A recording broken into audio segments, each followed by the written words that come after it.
What if I told you there was an NHL team that's on the brink of either making the playoffs and being a contender or going into a harsh rebuild? The Minnesota Wild are one of those teams where there's a big question mark surrounding this hockey club. Right now they sit 6th in the Central Division with a record of 5-8-2, and people are starting to get worried after their slow start. Not only are the Wild kind of struggling to put pucks in the back of the net, but their defense and goaltending has been awful. Now what if I told you there's not a single person on this roster who's currently in the positives of plus minus outside of 3 players? I mean, when guys like Kirill Kaprizov are a minus 11, you have to start scratching your head a little bit about what's going on with this team. But the biggest weakness for this hockey club right now is their surprise terrible goaltending. When Marc-Andre Fleury is putting up better numbers than Filip Gustavsson, who was arguably one of the better goaltenders in the league last year, it makes you kind of think whether or not the Wild are heading in the right direction or not.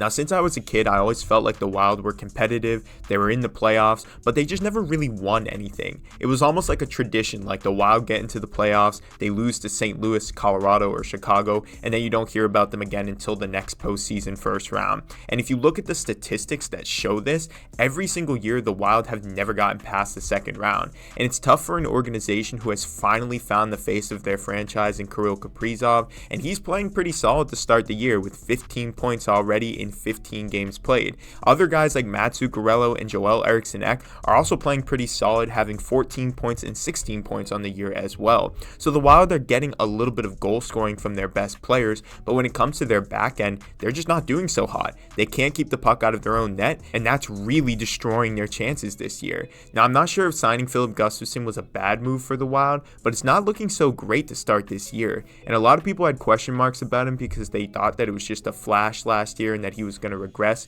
which I think we all could have expected that, but not to this level. I mean, Gustavsson right now has allowed 33 goals already on the season and has an .872 save percentage with a 4.64 goals against average. Their average between him and Fleury is a 4.20, which is just gross. I mean, you're not going to win hockey games that way. And now a lot of people have been talking about that the Wild might have to go into a full rebuild because their roster is pretty much just enough to get them into the playoffs, but not to do anything serious. And with them not acquiring anybody significant this offseason, I think people are really down on this team and expect them to do something drastic. Now, whether that's signing another star or rebuilding their roster, something is probably going to happen with this team, and I'm not sure which direction they're going to head into. But I want to know what you guys think. What do you think the Wild should do next? Do you think that this team is good enough to compete for a Stanley Cup, or do you think that they should just throw in the towel and start a rebuild with this team because they just don't have enough to do it? Let me know what you guys think. Like this video, subscribe to the channel, and comment your thoughts. I'll see you guys in the next one.